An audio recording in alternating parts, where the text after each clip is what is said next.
Hello viewers, நான் உங்கள் Sakthivel. இன்றைக்கி இந்த வீடியோவில் என்ன பார்க்க போகிறோம்னு பார்த்தீங்கன்னா, இந்த மாதிரி இலைகள்லாம் வெளிரி போயிருக்கும். நிறைய பேர் வந்து எனக்கு இலைகள்லாம் வெளிரி போயிருக்கு. அதேமாதிரி வந்து பார்த்திங்கன்னா, எனக்கு வந்து செடியில் அந்தளவுக்கு எனக்கு காய் காய்க்க மாட்டேங்குது, பூ பூக்க மாட்டேங்குது நிறைய பேர் சொல்லிட்டு இருக்காங்க.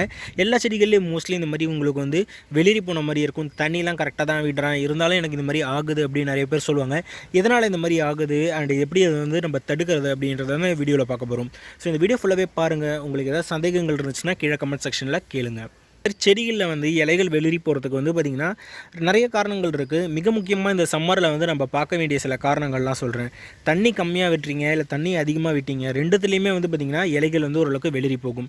ஆனால் அந்த வெளிரி போகிற இலைகள் வந்து கொஞ்சம் கொஞ்சம் நீங்கள் டெய்லி நீங்கள் பார்த்துட்ருக்கீங்க அப்படின்னா ஓரளவுக்கு டிஃப்ரென்ஸ் தெரியும். இதில் வந்து பார்த்திங்கன்னா இந்த நரம்பெல்லாம் வெளியில் தெரிஞ்சுற அளவுக்கு உங்களுக்கு வருது. இது வந்து சத்து குறைபாடு. சத்து குறைபாடுன்றது வந்து பார்த்திங்கன்னா நீங்கள் உரம் வச்சுக்கிட்டே இருப்பீங்க, பட் இருந்தாலும் சத்து எனக்கு வந்து குறைபாடாக இருக்குது செடி அப்படின்னு நீங்கள் நோட் பண்ணிங்க அப்படின்னா அதுக்கு காரணம், மிக முக்கிய காரணம் வந்து பார்த்திங்கன்னா தேவையில்லாத செடிகள். இப்போ வந்து பார்த்திங்கன்னா தேவையில்லாத செடிகள்னு நம்ம பார்க்கும்போது இது வந்து பார்த்திங்கன்னா இந்த செடியில் வந்து பார்த்திங்கன்னா இந்த மாதிரி உங்களுக்கு வந்து தரப்பசலை கீரை நிறையவே வந்திருக்கு. இதில் என்ன ஆகும்னு பார்த்திங்கன்னா இந்த தொட்டிக்கு வந்து பார்த்திங்கன்னா நம்ம உரம் வைக்கிறது இந்த மிளகாய் செடிக்காக மட்டும்தான் நான் வச்சுருக்கேன். பட் ஆனால் இதில் வந்து இங்கே வந்து பார்த்திங்கன்னா இந்த தரப்பசலை கீரையும் வளர்ந்துருக்கு. இந்த தரப்பசலை கீரை வந்து பார்த்திங்கன்னா நல்லது தான். இதை வந்து நம்ம சமைச்சு சாப்பிட்லாம். இதை பற்றி ஆல்ரெடி ஒரு வீடியோ போட்டிருக்கேன்.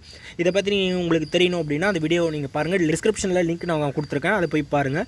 பட் ஆனால் இதில் என்ன ஒரு ப்ராப்ளம் வந்து பார்த்திங்கன்னா இந்த தரப்பசலை கீரை அந்த சத்துக்கள் எல்லாத்தையுமே உறிஞ்சி எடுத்துரும். சத்துக்களை மட்டும் உரியாமல் தண்ணியுமே இந்த தரப்பசலை கீரை வந்து உறிஞ்சி எடுத்துரும். ஸோ நீங்கள் ஒரு தொட்டி வச்சுருக்கீங்க அப்படின்னா அந்த தொட்டியில் அந்த செடியை தவிர தேவையில்லாத செடிகள் நிறையா இருந்தது அப்படின்னா அதை எடுத்து விட்டுறது ரொம்பவே நல்லது. ஏன்னா சொன்ன மாதிரி உங்களுக்கு வந்து சத்துக்களையும் எடுத்துக்கும் தண்ணியும் எடுத்துக்கும். அப்போ இந்த மாதிரி உங்களுக்கு செடி வெளிரி தான் போகும். ஸோ இந்த மாதிரி உங்களுக்கு தேவையில்லாத செடிகளை எடுத்துகிட்டு வேணுன்னா இதை வேறு ஏதாவது தொட்டிக்கு மாற்றி வச்சுக்கோங்க. மாற்றி வச்சுட்டு திருப்பியும் உரம் வைங்க, கரெக்டாக தண்ணி விடுங்க, ஓரளவுக்கு செடி நல்லா வளரும்.